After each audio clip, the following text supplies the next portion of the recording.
సుద్దాల శేఖర్ గారు మంచి ప్రయోక్త కూడా. ఎందుకంటే వారికి ఆ దేవుడిచ్చినట్టు అదృష్టం కూడా ఏంటంటే మంచి గలం. తప్పకుండా సార్ మీరు మీ వాయిస్ వింటుంటే ఇంతకుముందు తమిళ సినిమాలకు తెలుగులో డబ్బింగ్ చెప్పే వాళ్ళ వాయిస్లా ఉన్నాయి. ఆ, తప్పకుండా మీరు డబ్బింగ్ చెప్పండి సార్. మీకు అవకాశం దొరికితే ఖచ్చితంగా వినియోగించుకోండి. అద్భుతమైన గలం మీది.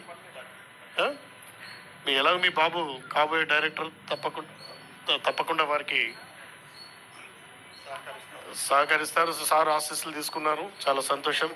ఇంకోటి మంచి కాన్సెప్ట్తో ముందుకు వస్తున్నారు మీరు, అది గొప్ప విషయం. తప్పకుండా అంటే చాలామంది ఇప్పుడున్న యూత్ ఏంటంటే ఏదో సస్పెన్స్, హర్రర్, థ్రిల్లర్ అలాంటివి కాకుండా మీరు సమాజ హితాన్ని దృష్టిలో పెట్టుకొని చేయబోయే ప్రాజెక్టుకు చాలా అద్భుతం. వారి ఆశీస్సులు తీసుకోండి. వారి మాటల్లో ఒకసారి.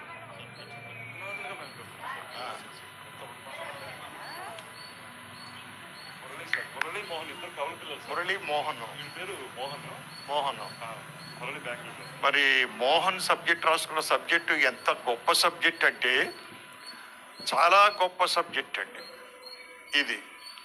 ఎందుకంటే మా గురువు గారు దాసనారాయణరావు గారు 1973లో ఒక సినిమా తాత మనవడు అనే సినిమా తీశారు.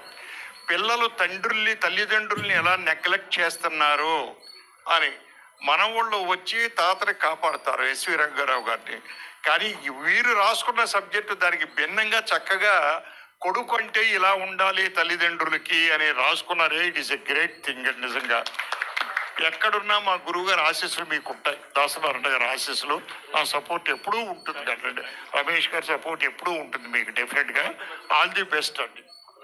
ఎందుకంటే ఇంత చిన్న వయసులో అంత మంచి థాట్ రావడం అనేది గ్రేట్ థింగ్ అండి. నవే డేస్ జనరేషన్ చూస్తున్నాం, అసలు వాళ్ళు కొడుకుల దారి వేరు, తండ్రుల దారి వేరు, తల్లిదారి వేరు, బిడ్డల దారి వేరు అన్నట్టు అయిపోయింది ఈరోజు నవే డేస్. కానీ మీరు దానికి భిన్నంగా రాసుకున్నారంటే గ్రేట్ థింగ్. గొప్ప సక్సెస్ అవుతుంది సబ్జెక్టు డెఫినెట్గా. Thank you. కృతజ్ఞతలు sir. We are very happy at your presence. చాలా సంతోషంగా ఉంది. ఈ యొక్క పాటల పండుగకు ఇచ్చేసిన అతిథులు, వారితో